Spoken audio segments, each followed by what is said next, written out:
Have you ever combined two things that you love ever so dearly and created something spectacular? And no, I'm not talking about eating a plate of sticky ribs and taking a dump. That combo would never work. Depends on who you ask. I'm combining a classic eggs Benedict and spicy buffalo and blue cheese chicken. If fried chicken for breakfast doesn't scream class, then absolutely nothing will, okay? By the way, this isn't my original idea. I got this idea from Mugg Bean. So thanks, Mugg Bean. Thanks for your boulder sized muffins, and thanks for this. Enough talking shit. Good day all, my name is Jared, and welcome to Cool Beans TV. I got up early to make myself feel absolutely disgusting with the amount of acid reflux I got from this dish, but it's fucking worth it, I can tell you that. Let's get this started.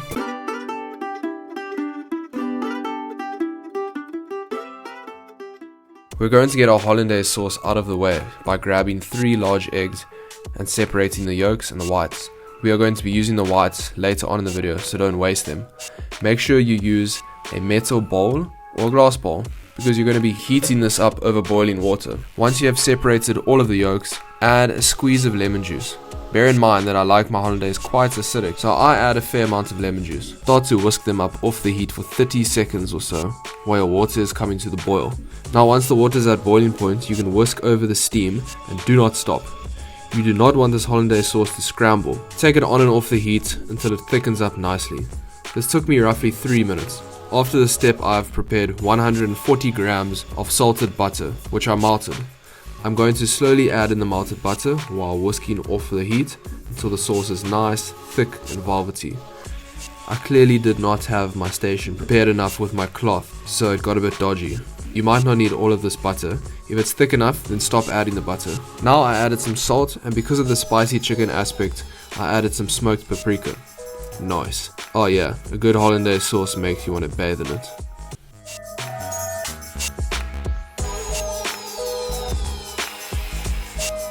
Righto, let's do the chicken. I have a couple of deboned, skinless chicken thighs here, which I'm going to cut into thick strips. Let's get some all-purpose flour and the egg whites from earlier. You're going to season your flour generously with salt. You're going to need some sort of breadcrumb. I have made my own, but it's quite coarse. I didn't want a fine breadcrumb for this because I wanted more texture for my chicken.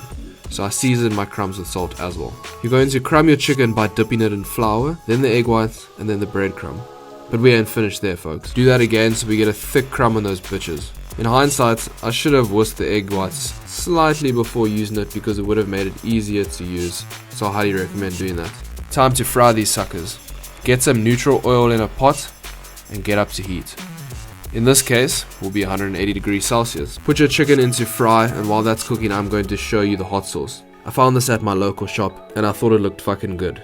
Literally, all I'm going to do is heat the sauce up and add a pinch of butter. Usually when making a buffalo sauce, you would use Frank's hot sauce and you would add a generous amount of butter.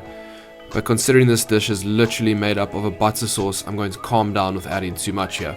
Let's go and prepare our English muffins. I did not make these. Fucking sue me. I sliced them in half so that we can toast them after the chicken is finished frying.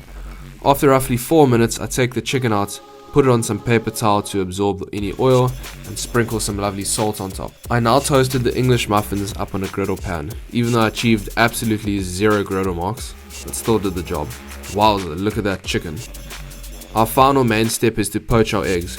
So let's boil some water and add a splash of white grape vinegar. Any light vinegar will do the job. I now crack my egg into a small type of bowl that makes it easy for me to pour my egg into the water without burning my fingers. I'm going to make a whirlpool with my water and add in my egg. This helps the egg stay intact. I cooked my egg for about 3 minutes to get it nice and soft. Dab it on a paper towel because the last thing you want is ruining your English muffin with a wet egg. Alright, make sure your chicken and your sauce are both super hot so that when you dredge it, the skin stays crispy. That looks beautiful, let's plate up.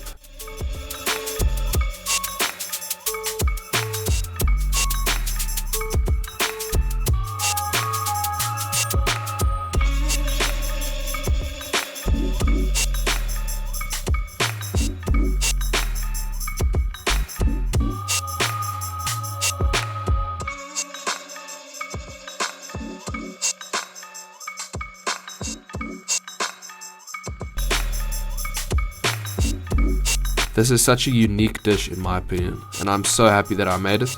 Please consider liking and subscribing for more legendary videos.